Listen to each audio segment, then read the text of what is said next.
এবার মার্কিন president Donald ট্রাম্পের আলোচনার প্রস্তাব প্রত্যাখ্যান করলেন ইরানের ধর্মীয় নেতা আয়াতুল্লাহ আলী খামেনি। শুধু তাই নয়, ট্রাম্পকে তিনি বিশ্বাস করেন না তাও জানিয়ে দিয়ে বললেন, তাদের ইতিহাস আমাদের জন্য বিশ্বাসযোগ্য নয়। অন্যদিকে পারমাণবিক শক্তিতেও অনেক এগিয়ে এখন ইরান, মোকাবেলা করতে ভয় পান না আমেরিকাকে। তাহলে কি দুই দেশের প্রেসিডেন্টের মধ্যে দূরত্ব তৈরি হচ্ছে?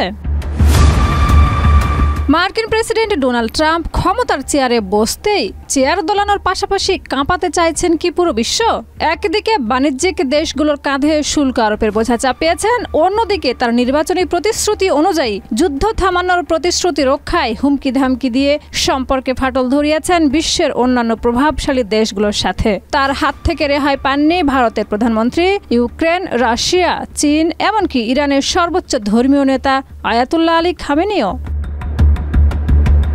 এই আলোচনায় না বসার কারণ উল্লেখ করে খামেনি বলেন, আমেরিকা ইরানকে ধ্বংস করতে চায় এবং তাদের দৃষ্টিভঙ্গি কখনোই ইরানের স্বার্থের জন্য সম্মানজনক নয়। তিনি আরও উল্লেখ করেন যে ইরান তার জনগণের প্রতি প্রতিশ্রুতির প্রতি বিশ্বস্ত এবং কখনো কাউকে আলাদা করে দেখা বা চাপের মুখে আলাপ করতে যাবে না।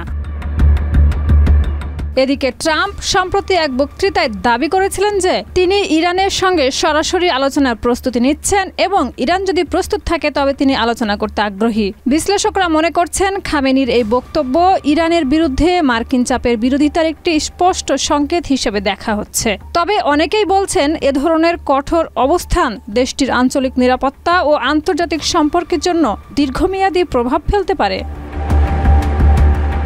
শাহিদা রুবি, মাই টিভি।